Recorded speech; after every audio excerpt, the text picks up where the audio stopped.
everybody, to Moose Milk Podcast, episode 38. 38. I'm your host, Ryenn. I'm going to wait for Matthew to join us, but I hope everybody's doing well. Another Friday night, or early Saturday, depending where you are. And, we're almost on the verge of spooky season. It's officially fall, and Halloween is coming close, so I will definitely be talking a lot about horror films in the coming weeks, because I love horror. But we'll wait for Matt to join before we dive into that. But, we're going to talk What If episode, what are we on, 7? I think 7. Who can know? Here, he's quick today. Very quick.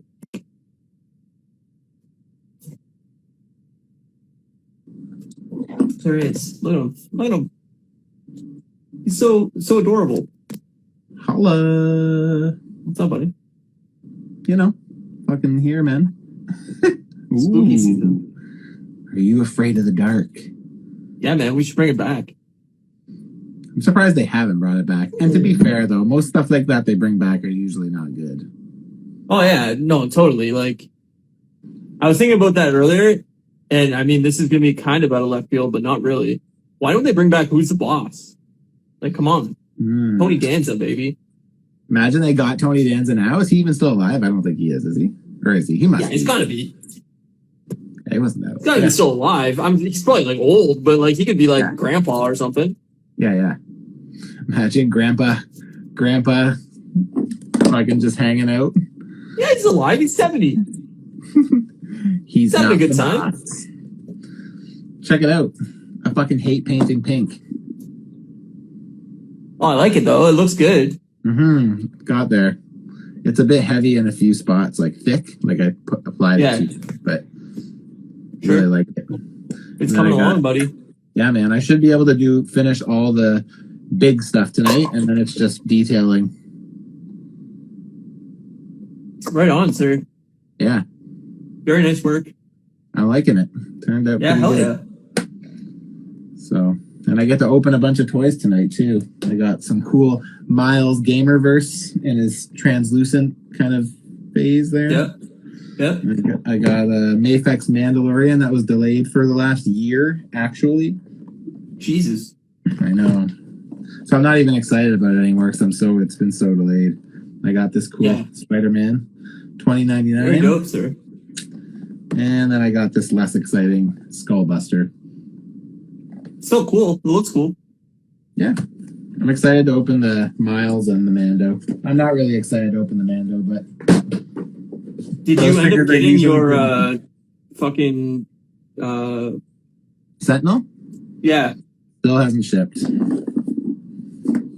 I know. I was just listening to a podcast and the guys were like, oh yeah, they're talking about how they haven't gotten theirs shipped yet or whatever. And they're like, there's a shipping label for it, but it hasn't moved in weeks. I'm like, I don't even have that to look forward to. I don't have anything.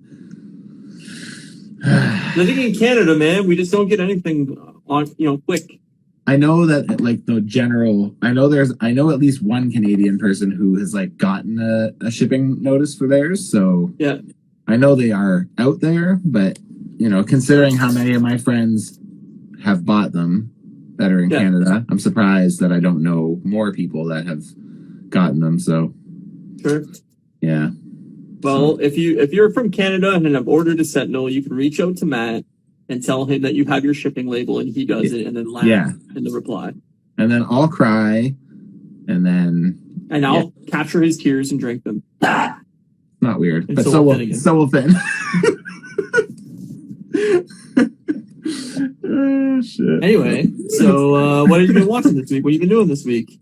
It was a real banger of a week for me. I had a busy week again. No surprise. What did I watch this week? I've been watching Community in the background while I've been working. Still, I'm on the shitty seasons now, so it's like, yeah. But whatever, it's fine. It's still some laughs. And then we watched the series finale of that 9 Perfect Strangers yesterday. So just a short tunnel dig away from my Sentinels. Oh my god! I wish I could go through the whole thing. So in our group chat, so That's Elvin. So Yeah. he ordered 6 Sentinels, and he got them all shipped to Blaine, Washington, I think. So him and another guy in our group, Andrew, he sent his to the U.S. too, and the borders are still closed, so we can't. So they've been talking about different ways. There was one night where they went back and forth, all these different ways of how they could like get in, and Andrew's like, "We should build a catapult." He's like, "But then we'd have to have one on the other side too." No, you just need one of those suicide bags for when people jump off the roof. You know, it just drops into that. Oh man, so funny. I feel for you them. could have somebody drive them across the border. You just can't go across yourself. Really? Yeah, the Americans can come over. Oh, I see what you're saying. Yeah, I don't know if he has anybody set up over there that could do that, or if they would even let him. I'm not sure because like it goes to a mailbox, right? Speedboat scuba gear. Hot air balloon. I got to see him today. It was very nice. We haven't seen each other in a while, so that's awesome. He's been busy working away on his channel, and he doesn't have time for anyone anymore. I'm just kidding. But yeah, we picked up shit this morning from him at the mall. We met up. And, nice. Yeah, it's good. It's nice to see him. But I haven't watched any. Sorry, I cut you off about your season finale. Oh man, it was so good. It ended so well. Oh, yeah. Good. Yeah. I'll watch it next week. Yeah, I would recommend it. But I think that's all I've watched. I haven't really and I watched What If, but I didn't even watch it twice this week. So, yeah. What about you? So I started the show called Midnight Mass. It just came on Netflix today. It's from Mike Flanagan, who did Haunting at Hill House and Haunting at Bly Manor. I don't know if you watched either of those. No. You should 100,000% watch Haunting at Hill House. It's so fucking good. What is it? Horror or is it? It's spooky. It's not horror. Like, it's not like blood and guts. Like, oh my god, this is terrifying. Like the first episode is probably the spookiest episode of them all, but it's more of like a drama about like, I mean, without spoiling it, basically a group of people that are all family members grew up in this haunted house, basically, and they all had different experiences in this haunted house. And the show bounces between them as children and them as adults, and how growing up in this house like fucked them up in different ways or affected them in different ways. And it kind of evolves and bounces back and forth between different time frames. And you kind of learn more about their childhood as you're learning more about them as adults. And then he did another series called Haunting at Bly Manor, which is, it's not a sequel series. It's not like a season 2. It's a completely separate series, but it has a lot of the same actors from Haunting at Hill House coming back and playing different characters in Bly Manor. I feel like we watched, I'm writing it down just so I can double check. I feel like we watched it. Like, it's fucking phenomenal. I feel like we did. And I think Kate liked it, and I didn't mind it, I think, but I don't remember. It's really, really good. But it just released today. It's called Midnight Mass. It's a complete spin-off. Like, has nothing to do with the other two. And it's basically I don't want to spoil anything, so it's only 7 episodes. It's only 1 season, but each episode is like an hour. All dropped at once? What's that? Did it all drop at once? Yeah, it's all out. It's all out today. So I only watched the first 4 episodes today, but nice. It's basically a guy goes back to his like hometown basically after like a tragic event in his life, and his hometown's like this island, really small community, really like it's like 100 people big or whatever, and it's like super hyper religious, and him dealing with this like hyper religious community after dealing with like some tragic event in his life basically. And I don't want to spoil it, but it gets like very, not horror, but like, I don't even know how to explain it. Like, it has horror elements, but it's also like kind of like culty at times and like spooky that way. I don't know. It's cool. It's really cool. So I recommend that. I only watched the first 4 episodes. I don't know how it ends, but so far I'm really, really digging it. Really well written. Nice. Rita Pinto. I don't think so. I don't know who that is. Yeah, I don't know who that is either. Not from what I can tell. Not from the cast list, but I could be wrong. It has Ryan Rahul Kohli from iZombie, and he was in Haunting at Bly Manor. He's a really good actor. I really like him. He's really funny. A couple people returning from Haunting at Hill House and Haunting at Bly Manor, but most of the cast is newish from what I can tell, but wasn't recognizable names to me, but they could have been in a lot of other things that I just never watched. But really well written. I really, really like Mike Flanagan. He does really cool things. So he's the director of the show. So that's pretty cool. Yeah. And then American Survivor started this week, so I watched the first episode of that. It's only once a week, but so far interesting. It's very, very different for people that haven't watched Survivor in a long time or have watched it and didn't watch the premiere. They're definitely changing things up. It's the 41st season, so that's fucking crazy, man. That's such a wild number. 40, yeah, it's season 47. You know, 41, whatever. It's still fucking crazy. Yeah, well, it's been on since 2000, right? So they do 2 seasons a year, basically. So it's bonkers. Yeah, 20 years. But yeah, it was interesting. They changed a lot of things up. They definitely changed like some of the filming style, and it's gotten a lot more modern in like how it's casted and everything like that. Like a lot more diversity, a lot more people from different backgrounds and different cultures and everything like that. So they're definitely becoming more modern in that way.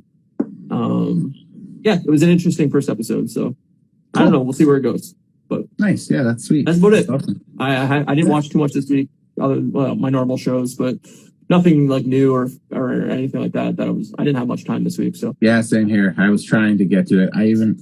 I'm trying to get my painting done because when my mom comes, I won't really have access to this room. So like, sure. I can still sculpt and shit in the other room, but like I can't really paint because all my ears here. So I'm trying to get this off my table before she comes, so that way I can just do sculpting over the next few weeks. Sure. What's up, Nikita 6311? We're good. How are you? Hope you're well. Yeah, I'm good. Yeah, no, might as well get it out of the way now, and then you can kind of have a 2-week vacation from it, and spend time with your mom. And yeah, I mean, I'm still gonna work on stuff. I'm just gonna have to keep it to sculpting. So like, I won't really be able to do any painting. So sure. No, but whatever. Yeah, it works. It should be all right. Looking forward to her visit. Yeah, no, for sure. Mm-hmm. And then, other than that, I'm going to start a video game tonight that just came out. I got Venom Bridge of Spirits. I'm going to start that after we finish the podcast.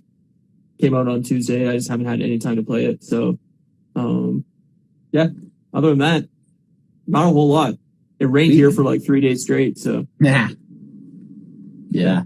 We've had nice weather, but it's definitely like turned to fall. Like I'm wearing jeans. I'm wearing. It was like 8 degrees here yesterday. Oh really? Yeah, it's not that cold here. I think it's kind of averaging out about like 16 degrees here. So it warmed up today, but yesterday it was fucking freezing. Like my sister was like, "Oh, I had to turn on the heat in my house. It was fucking." Oh freezing. My god. Yeah. Oh, it got really, really cold, and now today it's warmed up, but it rained literally for 3 days straight, where like they're like, "Oh fuck, Windsor's gonna flood like all over." Like it was a shit show, but it didn't. As far as I know, it didn't. You see, Astonishing says that you should check out Deathloop. Yeah, it's on my backlog. I'm not a huge fan of their previous games, so it wasn't on my like mandatory. I got to get this right away, but probably October, November, I'm gonna check it out. I got Venom Bridge of Spirits I want to play, and then Diablo 2 Remastered came out today, so I'm gonna check that out too because I love Diablo. And there's a few games in October I want to check out, but other than that, yeah, I'll get to Deathloop eventually. I want to wait for a price drop. I'm not paying $80 for it, so. That's funny. Yeah. What else happened this week? Seemed like it was a slow news week. Yeah, I didn't see much of anything. Like, I don't know. I watched What If, and then I try to like go around the internet a little bit and find like news and things that we can talk about. And I didn't really see much going on. So yeah, it seemed quiet this week. So yeah, I mean, we got Venom next week. I'm gonna see it Friday. So right, I need to make a point to do that. I gotta make a reminder right now. I'm gonna fucking forget.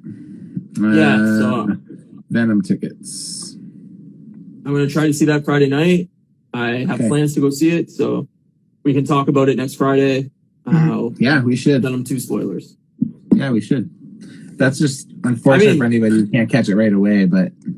Well, the way I look at it is... The alternative is waiting like 3 weeks until I come back. Well, not just that, but like, if you can't watch it right away, that's fine. Like, come back and listen to the episode, a week from now when you can check it out or whatever. So we can talk what if... we can talk what if first, and then we can kind of say, all right, from this point on, it's going to be Venom talk, so you can all fuck off, or you can let us ruin it for you. Yeah, sure. I have a feeling we're going to be fine ruining it for them because I'm pretty sure it's going to be terrible. Even though there's people saying that it's really good, I still don't think so. I'm in the exact same boat as you. I think it's going to be bad enough where people want us to make fun of it for how bad it is. Yeah, and not in a mean way, but in I don't want that. I'd rather it be great and enjoy it, but I think it's going to be really bad, and I do too.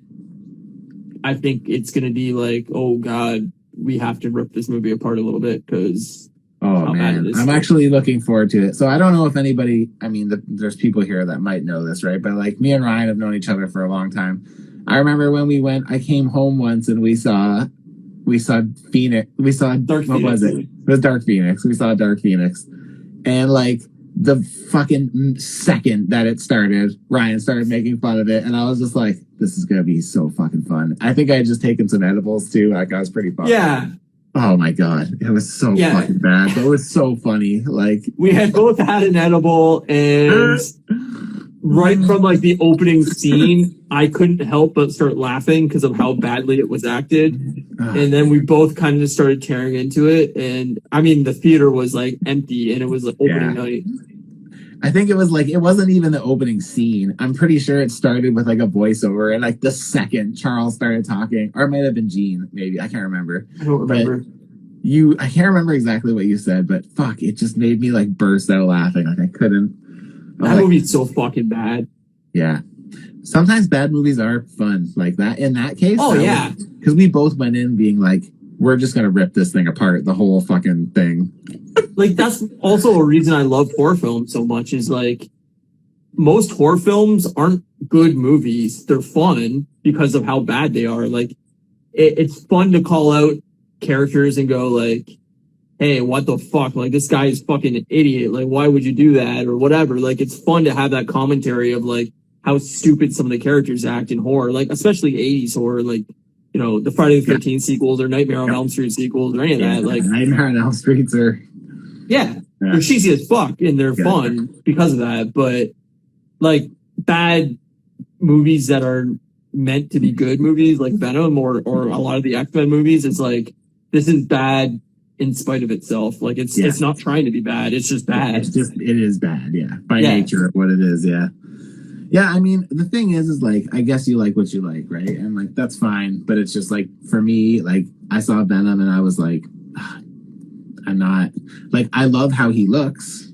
Yeah. Like, that was really the only saving grace was that. Oh, for sure. He looked cool. But then, like, everything else was horrible. Yeah, Chucky movies used to make me laugh too. They were fucking, all those old cheesy horror movies were. I can't watch Chucky. You can't? Are you afraid of the doll? I'm terrified. So when I was a kid, okay, this is story time with Ryan. Everybody pull up a seat, put on a nice pair of socks, pour yourself a little bit of scotch. Story time with Ryan. So when I was like really young, like I don't know, maybe 4 or 5, maybe 6 at most. I lived in an apartment building and will you stop? Every weekend they had a family movie night where they'd play like a Disney movie every Friday. Like they'd play like whatever was hit at the time, like Aladdin or like fucking whatever, right? This is obviously before Aladdin, so it wouldn't have been Aladdin. I don't know, whatever the hit 80s, 90s, early Disney movies would have been. And so every Friday, like my mom would let me go down into like this like community room where all these like kids were watching this fucking movie.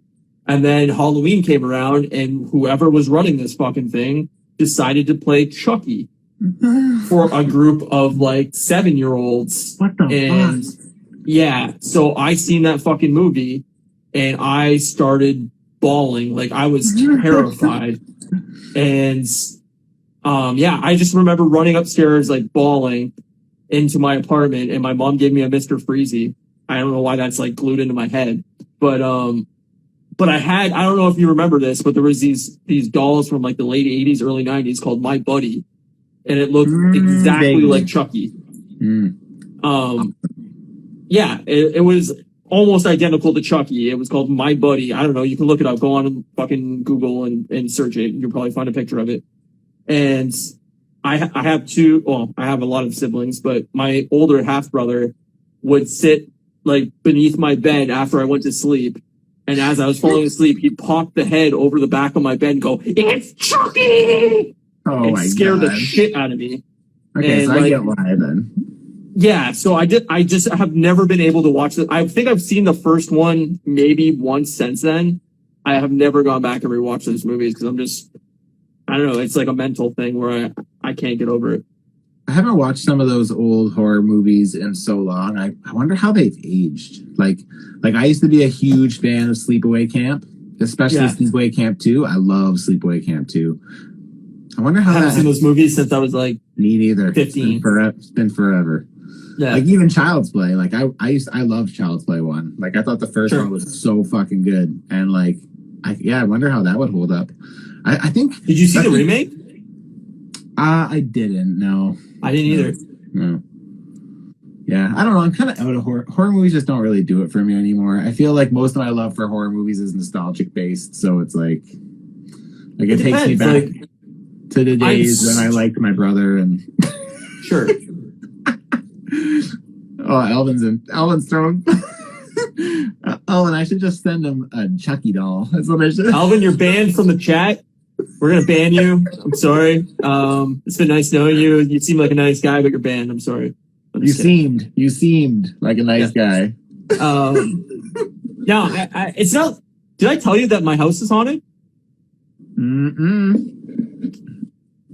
Round 2 of Storytime with Ryenn. Hey, so maybe we can have them as a guest. Oh, fuck. Dude, I don't know. Oh, man. Anyway, so anybody that doesn't know that, why would you know this other than Matt? I bought my childhood home late last year. So I'm living in the house I basically grew up in now. And yeah, last week or the week before, I was on vacation, so I went to bed at like a normal human time because I work midnights. I normally go to bed at like 8 or 9 in the morning. I was really tired, so I went to bed at like, I don't know, 2 a.m. maybe. It's like the first time in probably 3 years that I've gone to bed at night. So yeah, I'm sleeping, whatever, and my dog starts freaking the fuck out in the middle of the night. Starts barking in the corner of the room, staring at the ceiling, just barking. And I'm like, what the fuck is happening? And I rolled over, and there was this dark figure standing over me. Like, fucking leaning over me, staring down at me, just like over my bed, and I freaked the fuck out. And I don't know, like maybe I was half asleep and it was just like me waking out of a dream. I don't believe in ghosts. I'm not a religious person. So like, I don't believe in any of that shit.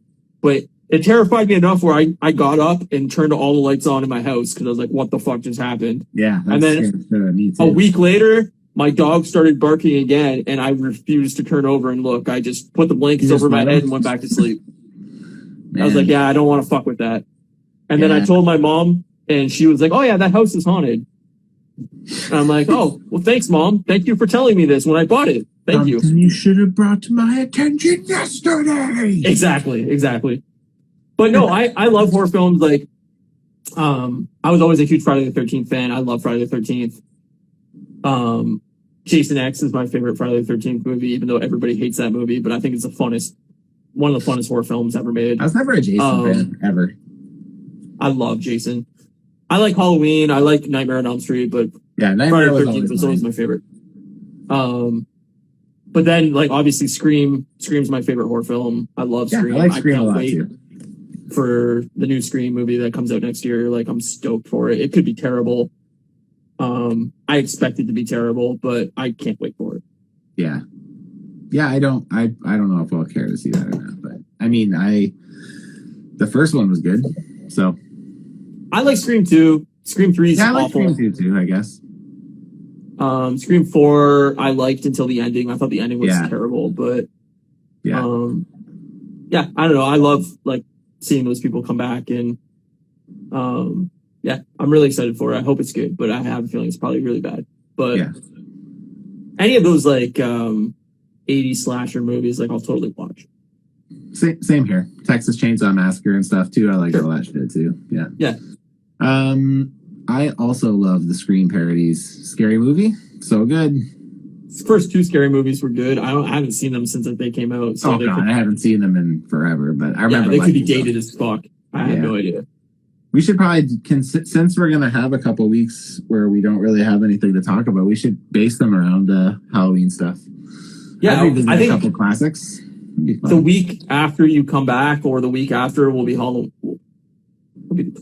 Yeah, it'll be like the 22nd and 29th. We'll have 2 weeks before Halloween, I think. I think that's right. I think Halloween's so like the episode on the 29th, I think, would be the Friday. We should do that whole episode just like horror films and like talk about horror films and movies and scary movies and shit. I agree. That'd be a good idea. Yeah. Fucking nice. But anyway, we should probably get into What If, because we're half hour into this episode. We should get into What If. It's an interesting week. I didn't dislike it. I liked it. I felt like it was like one of those weird, like, just considering how dark a lot of these things have been, this one seemed like very like lighthearted, and like it was nice, funny, but it was funny. Yeah, I liked the voice cast. I felt like it was good that they got so many people back. 100%. And I also loved all the cameos. Yeah, but like I feel like it didn't really do that much for me. I totally agree.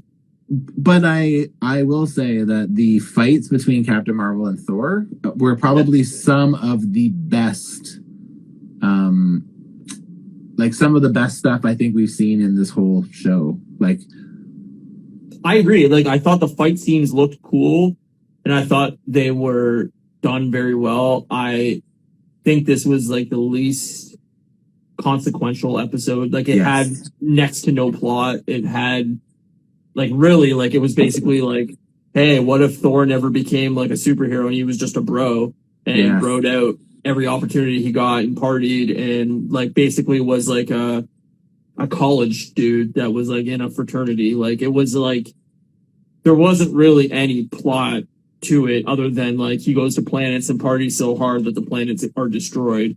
Yes. Imagine partying that hard. God, I wish.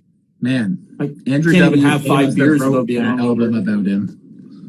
What's that? I said Andrew WK must have wrote his first album just about Bro Thor. You know, it's like party rock or whatever. It's like yeah. No, I thought it was really funny episode. Like, I laughed out loud a few times during the episode, but me too. I found it very like, if this episode didn't exist, we weren't getting like there was no loss. You know, like the story had no real importance. Yeah, I feel like the end is going to though, but we can get to that in a minute. Yeah, there's some. But again, it ends in a spot where I'm like, why is it ending here? I don't understand. I kind of feel like this one is going to be continued, and I feel like we're going to start seeing everything tie together. I'm kind of getting that vibe where, like, I think everything's going to kind of come together in like a Pulp Fiction kind of way, where everything kind of works with each other or something, right? Yeah, no, and that's what I'm hoping for. I need that party millionaire with beads. Yeah, I love that too. You should do it on your. Oh, he has on his wall where he like does his reviews. He has the Stormbreaker. You should put some That's awesome. party beads on Stormbreaker. That'd be funny. Yeah, I thought the episode was really like I said, well acted for the most part. Very funny. It just plot wise had almost zero plot. Again, I was surprised that Natalie Portman was willing to come back and play the character in like basically a Disney princess almost kind of way, where like she's head over heels for Thor, and like really is not like a strong female role, even though that was part of the reason why she didn't want to do Ragnarok, and like they convinced her to come back because she was basically going to be a badass in Love and Thunder. Yeah. I mean, I don't want to speak for her. Like, you can go read interviews with her or whatever, but I found it kind of weird that she was basically just like a damsel in distress, head over heels for Thor character in this. But I love seeing Darcy back. Me too. I'd leave my wife for Natalie too, and I don't even have a wife. Every time I think of Natalie Portman, I think of that Lonely Island song where she raps the Natalie Portman rap. Yeah. So good. And her role in Black Swan. Woo! I remember that movie. Vaguely. Yeah. Anyways. She's fucking so hot. But sand. It's annoying, you know? Oh, shit. Yeah, I hear you on that one.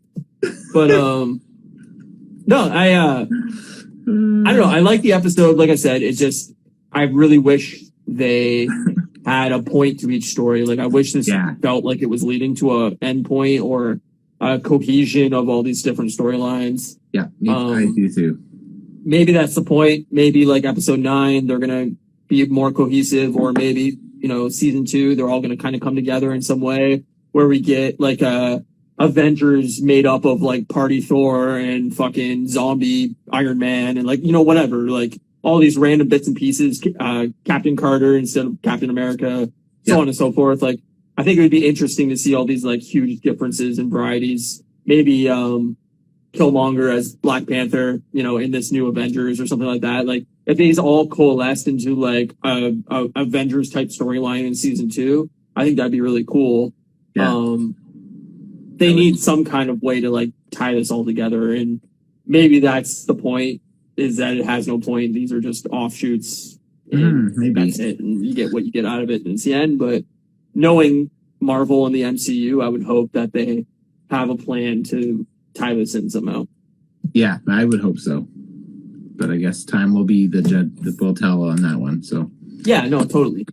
Yeah, I don't know. I liked it. Like, I loved. There were some really great cameos in it. Like, it was cool to see like the Guardians. Like, it was cool to see like Nebula and Rocket and Drax was there again. And funny to see that Darcy gets married to Howard the Duck. I thought that was pretty funny.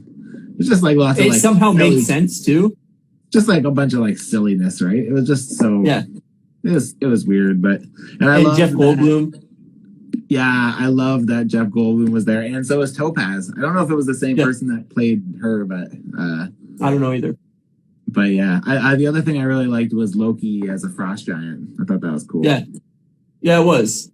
Brother from. I always kind of felt that they were going to bring him back to that at some point. Yeah, maybe. Maybe it's not too late. Yeah, maybe not. But I always felt like that he was inevitably going to end up back, like trying to rule the frost giants or something like that. So.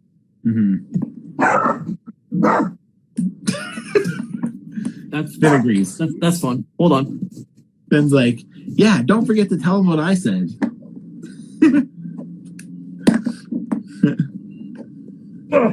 My window is open, so you can hear people outside. Astonishing on our set, it was the same lady. That's cool. Right on. That played Topaz. That's awesome. Yeah, it seemed like almost everybody came back for this. So, like, honestly, I can appreciate the love, like that sort of thing, right? It's like you could replace her with anybody, especially because she had like one line. So it's like, yeah, she didn't even need to be there. But the fact that they bring her back is awesome. Astonishing says, must be a ghost nearby. That's why the dog's barking. Yeah, every time I shouldn't have told stories. Now. Yeah, from now on. I'm not telling any stories on this podcast. Forget it. The chat's just gonna rip me apart every time I do it. So funny. No, I love that they're willing to pay these voice actor or actors and actresses to come back, even if it's just a small cameo or anything like that. Like, it's cool that just for a line or two, they're willing to pay these people to like, hey, yeah, come back and play this character again. And it's great world building, and it's great. I agree. yeah, just to see like these characters carry on into more things, you know. Yeah. It's cool to see. I think it says a lot about the actors who agree to do it too, because it's just like, yeah, totally. Yeah, it's nice to see that they care enough to want to. I know it's a paycheck, but I mean, still. Yeah, but like, how I'm would sure it be it's like, not much. hey, you want to come and choose some lines, just one line for Disney Plus? Yeah, I know. Sure. It'd probably be heartbreaking too, in a way of like, hey, do you want to come back and play this character? And you're like, oh, sweet, I'm gonna get a whole episode on this show. It's like, oh no, you have one line. You've got to say like, hey, Thor, stop doing that, and that's your line. But the fact that they still do it is awesome to me. No, it's like, cool. It's just, yeah. So no, it's fine. I did love Thor as like a bro. I thought he was pretty funny. I liked when him and Jane got the science and magic tattoos. I thought that was pretty good. That was funny. Yeah, and I like it was almost like The Hangover. You know, like they're out for a party night and they wake up in a hotel room and they're not sure what the fuck happened. And you know what would have been great in one of those club scenes when all the bubbles were coming out, if all of a sudden you looked over and Baron Zemo was like, yeah, that'd been awesome. Yeah. No, it was really funny, and like I love seeing that aspect of like Thor just being Thor, you know, before he became all serious and superhero-y. So it's cool to see that aspect. Yes, it was. It was fun. It was it was lighthearted and it was fun. But I do think that we're gonna do more with that ending. I feel like the Watcher being present when Ultron. So for anybody who we're spoiling this for, the Ultron. A little late for that. At the end, Ultron, this crazy looking Ultron, shows up and he has all the Infinity Stones implanted in his chest, and then he has the Mind Stone in his head, and then his face lid opens up in its vision, and it looks cool as fuck. Looks so cool. I want a fucking figure of that. Oh man, if they like, I haven't really bought much of the What If stuff outside of like Hydra Stomper and Captain Carter, but I would buy that because that it's dope. Be just so imposing and so cool looking. Really cool looking. Especially if you had a thing that flips up and you could see Vision underneath. It'd be great. But what I was saying, sorry. I don't understand like where that came from though. Like that was the thing that I didn't really get. So that's where I'm going with this, is we're getting to the last 2 episodes now. And it was weird because when that happened, the Watcher was there. So it's like, you know, he's basically watching this happen and it comes out of nowhere. And I'm like, whereas like everything else, like, you know, the Thanos one at the end where they kind of let it linger at the end kind of made sense because he, you know, they basically set it up as he gets there and then Thanos is there, like the villains are there, right? So it's this one was different because this had nothing to do with anything. And like we literally just spent a whole episode partying and then all of a sudden this Ultron with the Infinity Stone shows up and we're like, what the fuck? So I actually think that we might even pick up next episode there. Like that'd be cool. Yeah. Astonishing says, question for you guys: what did Ultron sacrifice to get the Soul Stone? Hopefully Wanda.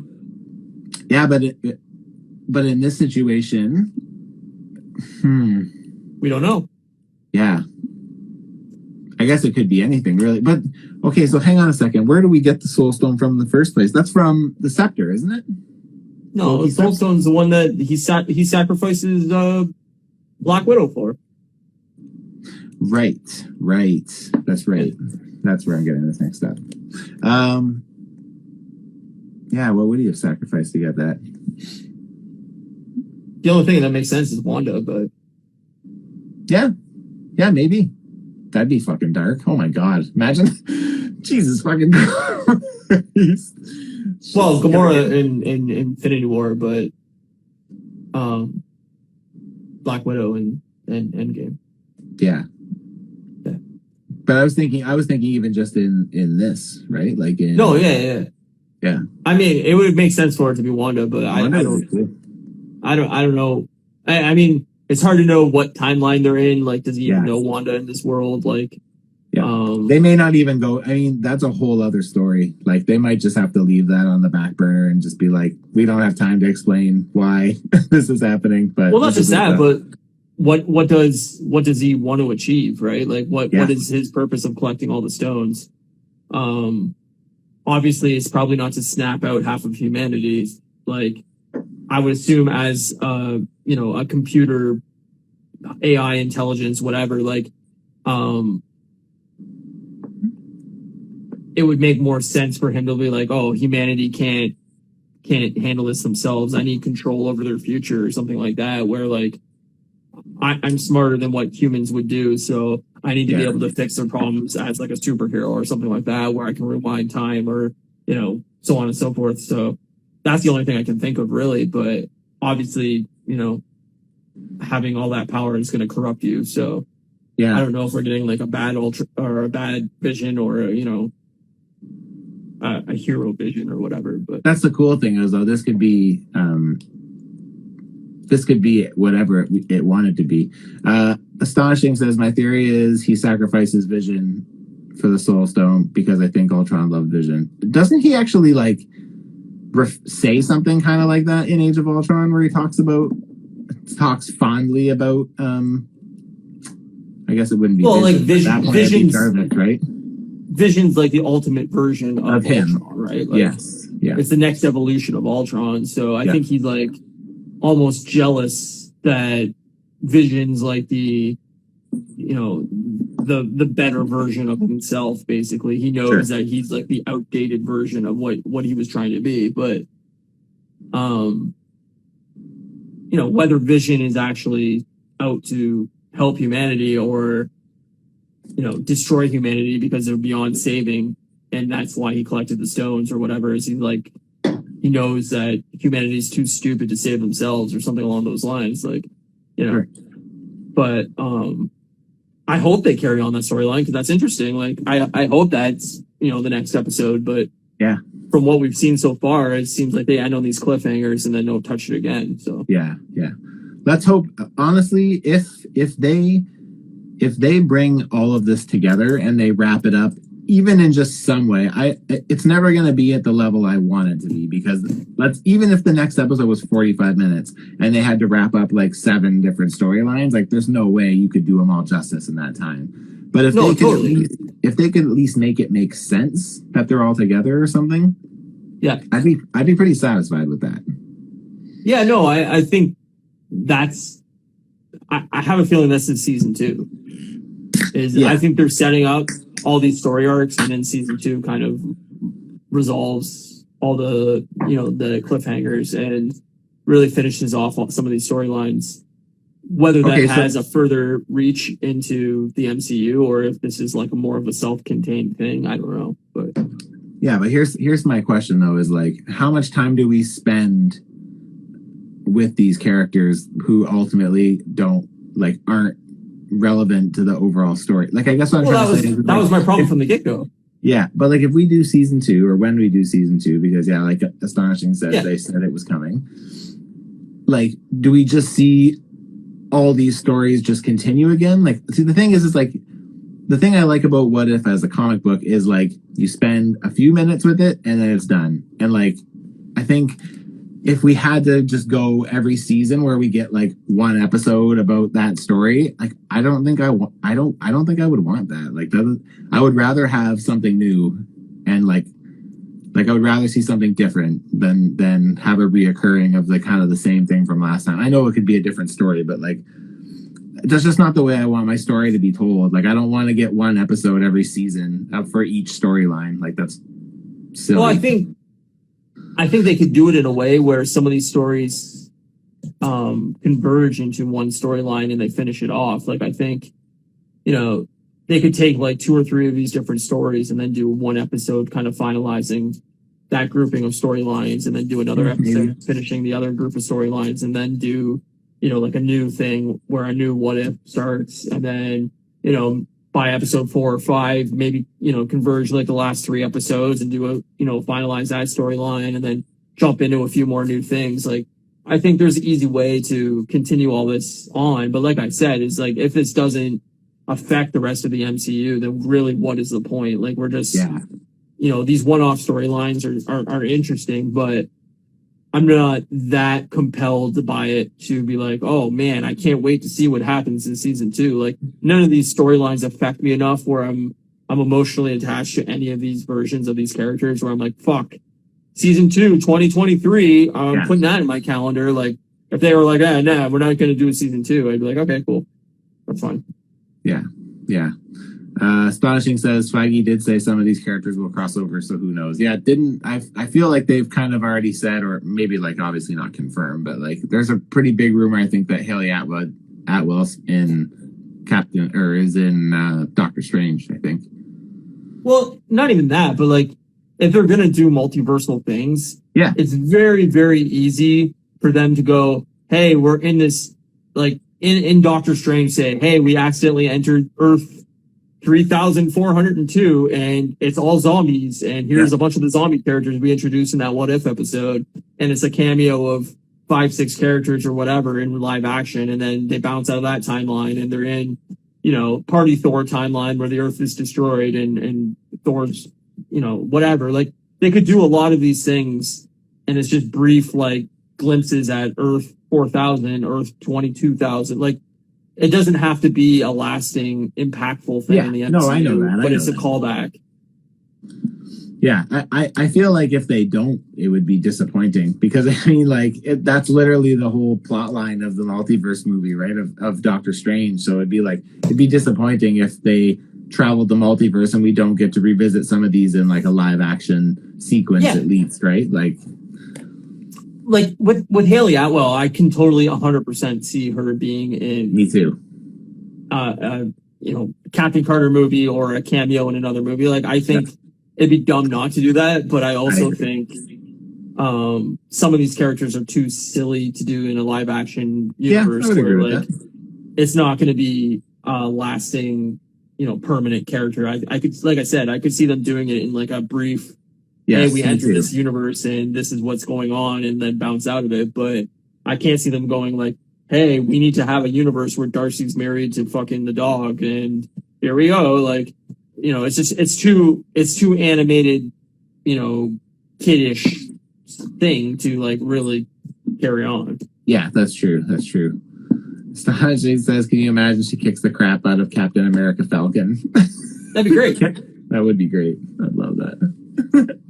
Yeah, no, I mean, they're definitely all about the women superhero right now. Like they're clearly setting it up for a huge push into like, hey, we could do like an all woman Avenger movie. Well, yeah, we're gonna get what's her name playing Kate Bishop in Hawkeye. So there's your female Hawkeye. You got Yelena replacing Scarlett Johansson's Black Widow. She-Hulk. Yep. Now we have Captain America, and then we'll have Ironheart for Iron Man. Right. Like that's what I mean. Is you could do like an all-woman Avengers movie in a year or two, and that's fine. That's great. Alvin's favorite. I wouldn't be surprised if that's actually a thing they're going to do. Like me neither. It wouldn't shock me at all. Yeah, me neither. So, but yeah, I don't know. Like, I mean, the thing is like some of the Marvel female characters are pretty awesome. I like what they've done with Wanda. I feel like now that she actually has some story, like I feel like she's a pretty cool character. But it's like, Captain Marvel, like I am not a fan of Captain Marvel. So like I'm not really, I like Brie Larson, but I don't like her as Captain Marvel. And I mean the movie was like okay, like I didn't like hate it or anything. I don't know. Like, as a character, she kind of falls under like the Superman thing where it's just like, sorry to diss Superman, Alvin. He's a big fan. Can't take it. I'm just kidding. But like, no, like, Superman sucks. Like, sorry. She's just, and like, Captain Marvel, she's just like, she's so powerful, right? And it's like, well, it's not just that, but she had no character development. Like, that was the problem with the movie, is there was never really a point in the movie where you go, oh, I get her. I like her. I'm compelled by her as a human. Like any of that. Like there was never a point where I felt like, oh, I really like this character. And it's not a diss on the movie. The movie was okay. It was fine. Yeah. It's not good. Yeah. It's not bad. I think the sequel of that movie has to be like fucking very compelling, and it has to make you really like her as an actress, or there's just definitely setting it up for, Rogue stealing her powers, and that's where they're going with it, is she needs to exist solely for the purpose of when we bring the X-Men into this, Rogue popping her, stealing her powers, and go, okay, Rogue's this badass, Bree's done, and here we go. Yep. That would be cool. Yeah, no, and I think that's inevitable. Like, I don't know what she signed on for, but the fact that she was barely in the Avengers Endgame makes me kind of think that she's not long for this world anyway. And that she probably signed on for like a 3 or 4 movie deal, and she's going to be, obviously they're doing the sequel to, Captain Marvel. Yep. But after that, I could totally see her being like in X-Men. There's a huge mutant issue. She comes, she's called down to Earth to fucking like help whatever is going on, and then Rogue fucks her up, and then she's gone. Yeah. I especially wouldn't be surprised, because I know that there is like I know there's haters all the time for everything, but like, I know that there is a good amount of, the MCU fan base that is not a fan of Brie Larson as Captain Marvel. Tons. So, yeah. So I feel like that would be an easy way out for them if they wanted to just kind of end it, right? So, but a lot of that too was because she wasn't like super sexualized. Like, there was a lot of hatred that was like, oh, Brie Larson isn't hot enough to be this character, or Brie Larson's not showing fucking enough of her body off in this costume, and like shit like that, where I'm like, that's not a reason to dislike a character. Like, no, I agree. If she did a good job as that character, then people would be compelled by it. But it wasn't a great movie. It was fine. Like, there was nothing about that character that made her likable in any way, and it's nothing to do with her sexuality of that movie. It was just, she wasn't a likable character in that movie. She had no compelling character traits that made you root for her. She did fine as an actress. It wasn't like she did a bad job. The material wasn't there for her. It has nothing to do with her skill. The material wasn't there. The dialogue wasn't there for her to be like, oh wow, they knocked this out of the park. Like, I think they tried to lean on, hey, this is going to be nostalgic for those 30 to 40-year-olds that grew up in the 90s, that miss Blockbuster and miss Nirvana and all these 90s tunes. And this is what's going to be compelling to them. It's like, oh shit, it's a nostalgia trip. But yes, that's what made me like it the most. So I was like, oh, man, that's the most compelling part of the movie. But it's not enough to make you sit for a 2-hour movie. Yeah, it's not enough to make it a good movie. That's what it ultimately comes down to. 100%. Not again. Let me rephrase that, because like, it's fine if it was on, I would maybe watch it, but like, I don't know. I'm not saying it's a bad movie. Again, Captain Marvel is a great one where, and I've said this so many times on here, where it's like, it's the origin story formula. It's Captain Marvel versus somebody who either was her mentor, or someone who has an identical power set, or somebody who has manipulated her, which in this case was all 3 of those things. Yeah, 100%. So it's like, it literally was like color by number. Like, it was predictable in that sense, right? Like, been there, done that. We know the Marvel formula, and they followed that formula play by play. And as much as Samuel L. Jackson is like likable in that movie, and he's great. Sam's the best part of that movie to me, though. I agree, and I like that. A lot of those plot points are probably going to carry on in Secret Wars and carry on in, the sequel. Yes, I think so too. And stuff like that. But nothing in that movie made me go, oh, fuck, I can't wait to rewatch that movie after the theater. Like, it was just like, okay, that's fine. Yeah. Yeah, that's it's the same as Black Widow. Like, Black Widow just came out on Blu-ray, and I haven't even bought it yet, because I was just like, I don't really feel like rewatching that movie. Like, yeah. Yeah, I get you for sure, man. I get you. That's another one where I'm just like, I'll watch it again eventually, but as of right now, I'm not compelled to go back and watch Black Widow. Like, it wasn't great. Yeah, I watched it enough times. By the time we had done our thing, I think I had watched it like 4 times. I'm like, that's more than enough. I've watched it once, and yeah, I'm not compelled to go back to it. Maybe in a few years, but I have to watch things multiple times because my memory is really good. I know it's so good. So good. No, like I think if somebody, like if I was hanging out with somebody or whatever, and they hadn't seen it, and then they were like, "Oh, I really want to watch that movie," I'd probably sit down and watch it again. But like, it's not a movie where I'm like, "Oh man, there was so many scenes in that movie I'd love to watch again." Like it was very bland, So yeah, I agree. Hello, BC Sasquatch, and I agree with Astonishing Black Widow. See, Black Widow would have fared way better if it came out in its chronological order. 100%. But I get why it didn't and couldn't. But I mean, for that reason alone, it's like none of the stakes really matter. Like it's just like it really doesn't matter how this ends. It's not. We know what happens, so it's like Well, like I said, it should have came out either before or after Endgame. Like it should have ended that phase, or it should have came out before Endgame. And you saw the beginnings of those characters, and then you saw her. You wouldn't, necessarily expected that she dies in Endgame. Like, they could have cut out that last, scene. Yeah, they could have credits and set it up in a way that you didn't know what happened, and then boom, you're kind of shocked by it. And then the end credits of Endgame would have been the end credit scene of Black Widow. But I think Spider-Man should have started this phase. Like, I think that would have been a lot smarter move. I agree. And it really sets up like the fake out Shang-Chi. of. I think Shang-Chi would have been a fine start too, because again, it's something different.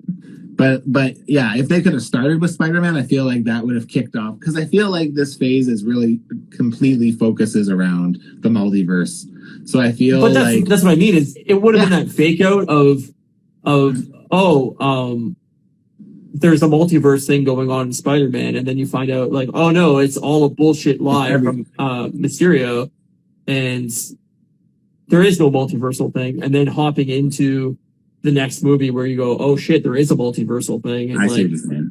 You know what I mean? Like it would have been that double fake out kind of thing where it really makes sense for it to be in this phase, because that's what the movie setup kind of is, where Black Widow really has nothing to do with this phase at all. Like it just feels like a very standalone side piece, Yeah.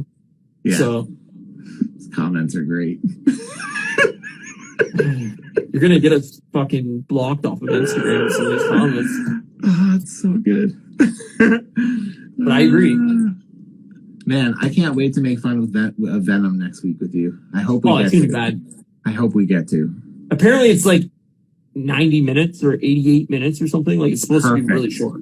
Nice and quick. Get me in, get me some laughs, and get me the fuck out.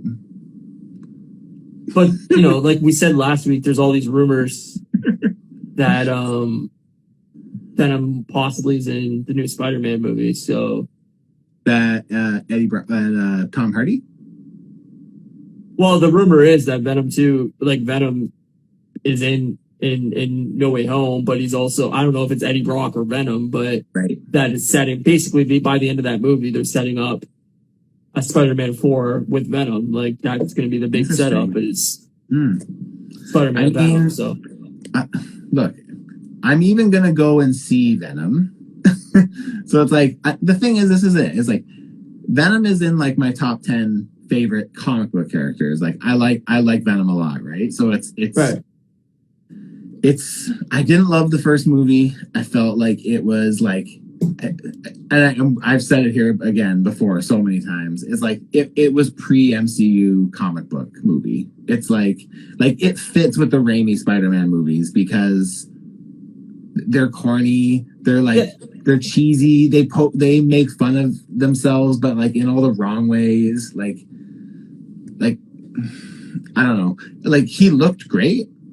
Yeah. And it's not that I'm not like a huge Tom Hardy fan, but also I didn't like have any real beef with him as Eddie Brock. It didn't really connect for me, but to me, I'm more interested in Venom than I am Eddie Brock. But like from what I've seen from this trailer for Venom 2, all of like the Deadpool type shenanigans that I've got symbiote Venom hanging out on Brock's shoulder, and he's like, "I'm gonna eat your cat. I'm gonna eat Mrs. Chong or whatever from the grocery store or whatever." Totally.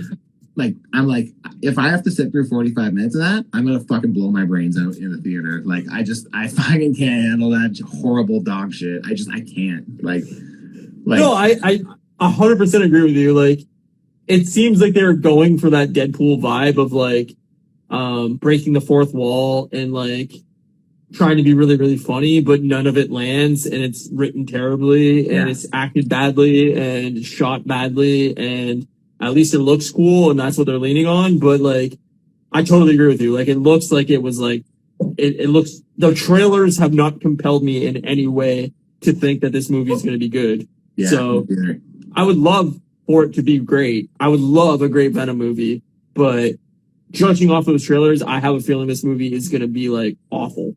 Yeah. I think, it works for Deadpool because it's well written and it's funny. Yes. The thing is, Deadpool is literally the epitome. It's like I always say with my Deadpool figures, my favorite shelf to do is my Deadpool shelf, because like you could make him do anything and it's completely in character. It works. He could be breaking the fourth wall. He is in my thing breaking out of a package, like out of a package, like, and that works because it's Deadpool, and that's what you expect from Deadpool.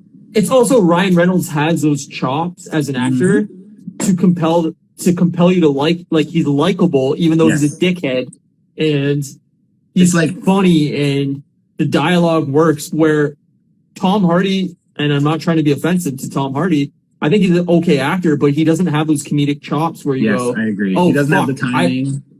The timing's off, the likability's off. Yeah. You're not interested in Tom Hardy, or Eddie Brock as a character. Like, there's nothing about him that's like, oh, this guy's a really likable dude. They set him out to be like a fucking asshole douchebag, which fits Eddie Brock as a character, but that doesn't make you like him as a person. Like, you like Deadpool at the beginning of that movie. Like, you like him as a character because he's kind of like a tragic hero, you know? Like, it compels you to find him, you know, at least somewhat human and likable and funny, and Tom Hardy has none of those elements, and that's not a diss against Tom Hardy. That's just the way the movie is written, and him as an actor don't coalesce into a movie where you go, oh, this really works as a comedy movie, and it doesn't really work as an action movie. It's just like in some weird phantom zone where it doesn't work either way. Yeah.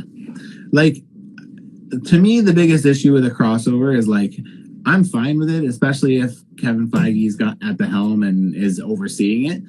But my issue is like, if I see a Venom and a Spider-Man, and Venom is the one cracking more jokes than Spider-Man is, I'm gonna have a huge fucking problem with that. Like, totally. Like, I can't do that. So, well, not just that too, but like, okay, if they do set up Venom and Spider-Man, let's say in the end credit scene of Spider-Man 3, in walks Eddie Brock into whatever, the Daily Planet, or not Daily Planet, what the fuck you call it? The Daily Bugle. Daily Bugle, sorry. And they set that whole thing up, and they go, okay, Spider-Man 4 is going to be Eddie Brock and that whole thing, Venom, everything like that. The timeline doesn't even really work. Like our Spider-Man is basically a high school student that they set up Eddie Brock to be like a 35-year-old. Like, it just doesn't really work. No. Like, yeah, imagine it's like Eddie Brock's like the 35-year-old has beefs with this high school kid. That's what I mean. Like, what? Eddie Brock's gonna beat the shit out of fucking Peter Parker? Hey, I'm beating up a kid that's like 17. Like, yeah, that would I don't. It feels like Marvel had a lot to do with how Spider-Man's being written and released and all that stuff. Like, they knew that they needed a young guy. They knew that they wanted to set it in high school and all this stuff. And it feels like Sony was like, hey, we're going to do a Venom movie, and we're going to build this whole Spider-Man universe, Sonyverse, whatever. But they didn't actually think it through of like how this was going to work in timelines and actors' ages and how this was going to work. And now they're kind of in a fucking hole where they go, oh, we've put all this money into this universe, and we need to get our money back. And we have no way of doing that. So we're just going to fucking shoehorn all this shit into it and hope that people like it. And if they don't, well, fuck, you know. That's great. This chat is just fucking wild. That's awesome. It's so fucking funny. Oh, man. I don't know. I don't see how these movies work together. And unless there's a big time jump that, like, by Spider-Man 4, like, we get a Peter Parker that's, like, a university grad that's, like, you know, in his late 20s or mid 20s.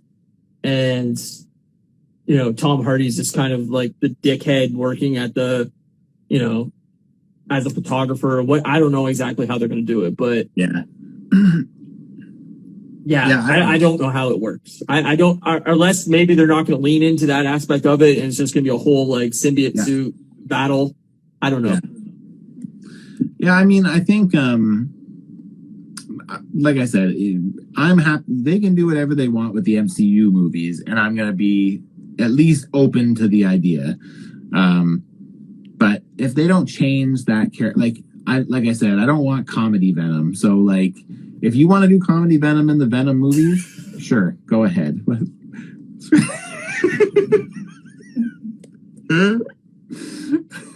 God, I hope so. Lucky guy. If he is. Sorry, what if the chat is currently saying, what if Eddie is screwing Aunt May? And it is weird that Aunt May in our Spider-Man universe is like a hot 40-year-old aunt. And in the original Spider-Man, she's like 95. Yeah, she's like little old lady. It doesn't really work. I never understood why she was so old in those movies, because I'm like, she's Peter's aunt. Like, she's not Peter's grandma. Yeah. It doesn't really work. But yeah. No, I don't know. I don't know how it's gonna work, but I hope they can do it well. I would love to see Venom in Spider-Man's. Like, I love Venom as a character. Me too. And I don't know. It'd be great if it worked. I think what's his face as Carnage looks really bad. Yeah, I agree. I feel like that is a humongous miscast, but some people out there don't agree. So I guess to each their own. But I would say that that's a pretty fucking weird casting choice to have Woody Harrelson play Carnage. Like, I know he can play crazy, but like, he plays like. It's not the crazy aspect that bothers me. It just, him in that movie, it just looks cheesy. Like, it looks badly casted, badly written. Like, just from the trailer, watching it, I'm like, it's cringy. Yeah, the trailer was cringy to me too. So that's why I was like, it's gonna be terrible. I'm pretty excited. Yeah, I can't wait. I'm so excited to talk to you about it next week. Yeah, man, that's gonna be a fun one. Everybody here, please come back and bring your funny comments, because oh man, we could have some fun next week. Next week will be a shit show of trashing Venom 2. Everybody here, oh no, I don't want to say this because it's going to make a shit ton of money. Well, a shit ton of money making 7 people go see this movie, but go see Venom 2 next fucking Friday so that we can all go in the chat and fucking chat about this, because it's going to be a mess. It's going to be an absolute mess. Eddie says to Peter, when I see your aunt, my spidey senses tingle too. Oh, fuck. I love it. So good. Anyway. Spider-Man. Yeah, it would be great if Marvel got... Oh, hello.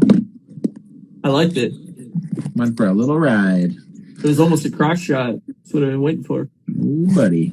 So close. So close. So close. I'm going to just put this down here so it doesn't want to fall. There we go. That's fine. That's good. Yeah, I don't know. I think I would love to see Marvel get those rights back, but I don't know if that's... I think it's inevitable. I hope so. Because I read an article, I don't know whether it was actual truth or not, but that if Venom 2 and Morbius didn't do well, that Sony would sell the rights back. So yeah, I've read that once before too. So hopefully that's not just fanboys wishful thinking, and hopefully there's some... I think it's pretty safe to say that neither of these movies are going to do well critically. Nah, you know what though, man? Like, critically doesn't matter. Like, I know, it's all about money. like, I think and these Venom movies 1 made tons of money. I know, But we're also in a pandemic where I don't know if a ton of people are going to go out to see Venom 2. A. Yeah. B. Morbius looks fucking terrible. Morbius was literally the worst pick they could have made for another villain. It's like, if you listed every Spider-Man villain, there would be very few under Morbius that would be less enticing as a movie character for them to focus on. A solo project of all things. Totally. Like, yeah, no, I agree with you. And so I think there is a chance that both these movies don't do well and that Sony goes, hey, we're willing to sell you these, IP back for X amount of dollars, and Disney does it, but who knows? We're not doctors. What do we know? That would be amazing if they did, because I would love to see them do it right. And like, it would be nice to see them work towards something bigger with Tom Holland. Like, they already have given him a lot considering that situation, in my opinion. Like, oh yeah. You know what I mean? Like, even this upcoming movie, like, I feel like there's going to be a ton of ramifications in this. And if we're getting Daredevil there, or maybe not Daredevil, but at least Matt Murdock, and we're going to get Doctor Strange, we're going to get Wanda, there's a chance we might get, other characters, like... Yeah, world building. Yeah, so it's crazy to see that in a Sony movie, really. Like, I know it's an MCU movie, but it's still a Sony movie. No, totally. I totally agree with you. So hopefully, like, it'll all be worth it, and we can eventually get that back, and Sony can fucking piss off. There's so many movies coming out in the next 2 months that I want to see. That this is gonna be a good time. I'm stoked. Yeah, man. What else is coming up? And Eternals. Venom, Eternals, and then there's the Halloween sequel. Right. Dune. Right. I heard Dune was so good. I've heard Dune's really good. I don't know if it's actually really good or who knows, but it looks interesting. I haven't read the book. The new Matrix movie comes out in December. The Spider-Man movie comes out in December. Good night, Astonishing. Thanks for joining the chat. Appreciate you. Oh, my chat stopped working. Oh, that sucks. It's all good, buddy. Yeah, I don't know. There's at least 6 or 7 movies in the next few months. Oh, the new James Bond movie's coming out in November. There's a lot. There's a ton of movies. I can't wait for. Are you a Bond guy? Off and on. I like the Daniel Craig Bonds more than I've liked pretty much any other Bond in the series. Okay. GoldenEye obviously was a huge movie for me in mid 90s just because of the N64 game and then seeing the movie. I've gone back and watched some of the older Bond movies, but a lot of them are pretty dated at this point where they're pretty hard to go back to. Yeah. I remember watching the movie of GoldenEye and being like, I don't want to play this game because that movie was not for me. And then I ended up getting obsessed with the game. But yeah, I had no. So good. Yeah. I feel like they would do well if because I know they're rebooting Bond after this, right? Because this is his last thing. I feel like they would do well to change it up and do something more of a period set where it's back in a different time when you could strip down the technology. So a 60s Bond again. Yeah. That would be cool. And I feel like that's trendy right now too, to go back. I feel like that would be smart of them to. Well, there's a lot of rumors that they want to do a female Bond. There's a lot of rumors that they want to do a black Bond. I'm fine with either. I'm not a Bond fucking stan where I'm oh, they have to make another white male Bond. I couldn't care less. Do whatever you want with the character. He's not that important to me personally. Yeah, I think as long as they're fun action films, I'm in. But to me, the most recent 3-4 Mission Impossible movies are far better than anything we've gotten out of Bond in the last 20 years. That's my opinion. I think they should probably set it back far enough where we don't have cell phones and everything like that in Bond. Yeah. It's the same as horror films. Cell phones immediately take you kind of out of the movie where you go, oh, just call the cops, just call your mom, just call whoever. And then they got to go, oh, there's no signal. What's going on? Throw the phone into the forest. that's kind of the problem with it. But